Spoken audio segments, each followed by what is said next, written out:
Organisation for rights of human महाराष्ट्राच्या वतीने विविध मागण्यांसाठी सोमवारी 9 मार्च रोजी जिल्हाधिकारी कार्यालयासमोर राज्यव्यापी धरणे आंदोलन करण्यात आले।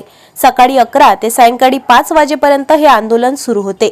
अनुसूचित जमातीच्या कर्मचाऱ्यांचे जात प्रमाणपत्र रद्द केल्यानंतर त्यांना अधिसंख्य पदावर वर्ग करण्यात आल्यामुळे अनेक अडचणी निर्माण होत असल्याचा आरोप आंदोलकांनी केला आहे।